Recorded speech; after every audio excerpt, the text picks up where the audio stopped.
Good morning. Good morning. My name is Wil Wheaton. That's very nice. I grew up in public, on television and in movies, and then as an adult on the internet. And we are joined today by a whole bunch of people who have also grown up, some of us on television and some of us on the internet, and we're here today to talk to you about that. So I have their names in front of me, and I am going to introduce them to you now in a random order.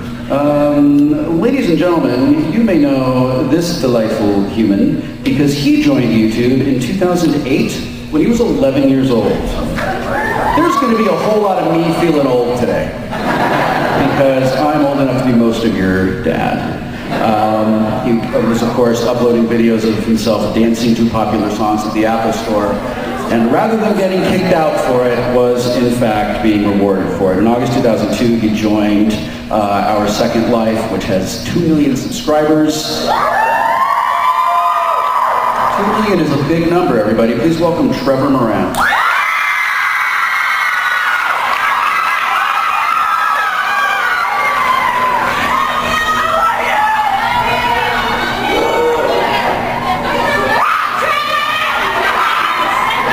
You should probably just move closest to where the screaming is loudest.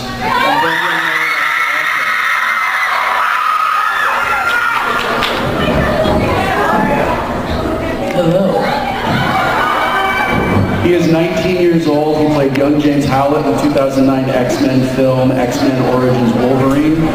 He starred in Spud, Spud 2, and will soon be in Spud 3.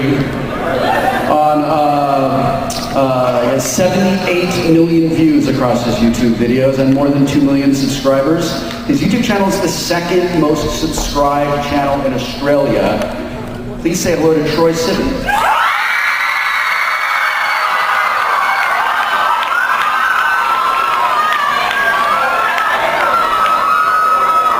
Troye, did I pronounce your last name? Did I say your name right? Yeah, okay.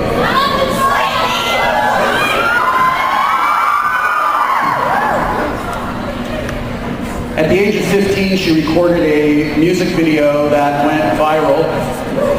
To mixed results, people were kind of mean to her about it. It's like her song premiered on the Billboard Hot 100. It garnered over 167 million views on YouTube. She's gotten the last laugh on her detractors by recording in another song that opened in the Billboard Hot 100.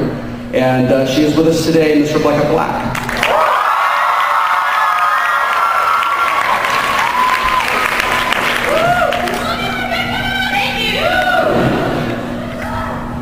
Once again, slay. She is 24 years old. She is an American blogger, a singer-songwriter, actress, and former model. She grew up in Oregon, where my wife grew up, so we got that in common. And her YouTube channel is one of the 500 most subscribed YouTube channels in the world. Please welcome Tessa Violet.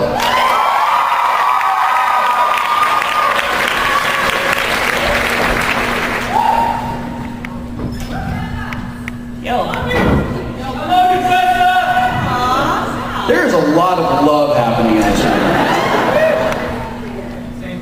Yeah, okay. He's 20 years old. You probably know him from Lucas and Jenny. You probably know him from the show. Hey everybody, Lucas Cruikshank is here.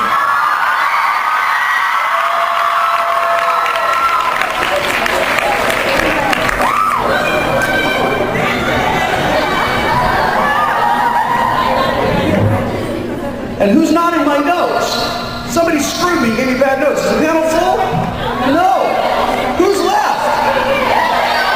Mitchell Davis. Yeah. The original gangster, video blogger, and creative extraordinaire, Mitchell Davis. So glad you are here.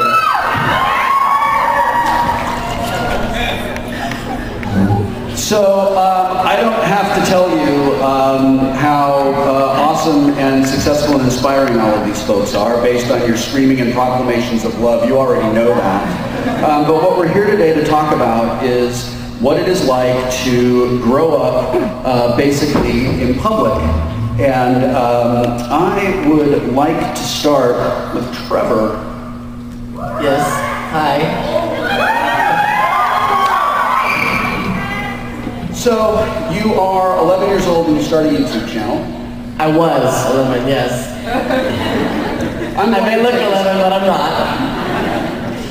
At 11 years old, you start uploading videos of yourself. When you started doing that, were you prepared? Did you think it would go where it went, or were you more just doing an obnoxious thing because that's what we do when we're 11? Well, thanks. It was, I did not expect it to take me to where I am here, but I wanted it to happen, you know. Right. But I didn't expect it. And now that you have found some of what you were looking for, tell us, as you've gone from the kid dancing in the Apple Store to doing the things you do now, at what point when did it tip? Like what date? Sure. What conflict? Joining O2L. Yeah, that was a big turning point in my life. I love all the guys, and it was in August 2012. We all joined at Vidcon, and we're here now. Troye and Lucas, you both have worked in sort of mainstream old media and are extraordinarily popular in new media. And as I'm experiencing myself right now working for a network, it's kind of more awesome to work in new media because you get to make your own decisions. I know that there's a lot of thinking in the entertainment industry that you start out, like the goal is to get on television, and I think that mentality is very dated. Like the goal is just to make awesome things. So if you are presented with an opportunity to move to television or to take your things to television, is that a goal for you guys, or do you want to remain independent and keep doing the things that you're doing? I've done TV before, and like you said, I think doing new media is a lot funner because you have such a more, it's really good grammar. It's all right. It's Saturday morning. No one wants You to have be late. a lot more intimate connection with the viewers and stuff, and you do get to make all the decisions. But I think there's a way to do both. I mean, I love doing YouTube videos, and doing TV was really fun too, and I think there's a way to do both. Yeah, I think the thing that's cool now, first of all, hi everyone. I think the thing that's cool now is the opportunity to be able to kind of like mix both, you know what I mean? Like I have always had goals of succeeding in traditional media just because, I don't know, I didn't really know that YouTube existed until 2007 because it didn't. And so, yeah, I think kind of, for me it was when traditional started to kind of like slow down, or if I'd come home for a couple of weeks to just hang out, it was basically out of boredom that I started making vlogs, and that's when everything kind of took off for me.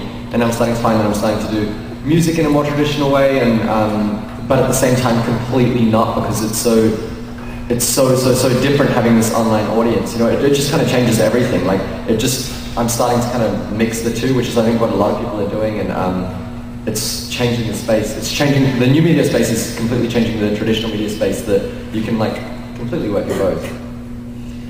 Tessa, you were, according to your bio and my extensive research, you were an actor and you were a model before you came to work doing what you're doing now, right? I was a model. I have not acted. That's on my Wikipedia, and I'm not sure why. I'm not sure why this is in here. I don't really want to live in a world where Wikipedia is not an unimpeachable, entirely reliable. Well, I tried to change it, and they're like, don't try to change something on your own Wikipedia page, because some guy in Europe gets really pissed about that. Yeah, as it turns out, what it should say is Wikipedia is edited by anyone, but it's really edited by those guys that do nothing but edit Wikipedia, and they're judgy about it. So when you are, I believe, out of our panel, you're the eldest on the panel. Mitchell, how old are you, sir? Mitchell and I are the original gangsters here. Or at least 75. 75 in YouTube years? Collectively, we're both like 200. Collectively. So one of the things that I hope to get today is the perspective that you guys have as a little bit older, on sort of the older edge of this curve versus some of our younger guests here, and how it is dealing with the attention and also dealing with the responsibility of putting things out on a schedule, and you know, serving your audience while also sort of serving yourselves. When did this become a business for you? Two things. One, when I saw Eleanor's invited to this panel, I thought, oh, that's perfect for me. I totally grew up on YouTube. Until I realized that everyone else on this panel besides me and Mitchell started doing this at like 13. And I'm like, oh man, now that I think about it, I was 1 year away from being legally an adult. But when Mitchell and I started, we were by far the youngest people on YouTube. I started at 17. Me too. 17. And so now I consider us adults. Well, I'm 24. I'm an adult. I got it. I guess I mean like at 22, even though I was legally an adult, I still felt like an adolescent. And now I feel I've come over on the other side of the curve. And I've lost what the question was in this. The question is, when did this become a business? Sorry. When did you begin? Because we all live in this world where we mix our art with our business. And we're like lucky that we get to do our art for our business, but we have to make decisions that are business decisions. When did that decision happen for you? I think it was 20 for me. Was it 20 for you? For me, it was definitely when I realized that YouTube was my job. Like, there was a moment where I was like, okay, I don't think I'm gonna apply anywhere else. I think this is it for a moment. Yeah. And yeah, it just kind of, it just fell into place. I just realized, like, holy shit, this is a job. This is my job. I'm a YouTuber. For me, it was when I quit American Apparel. Yeah.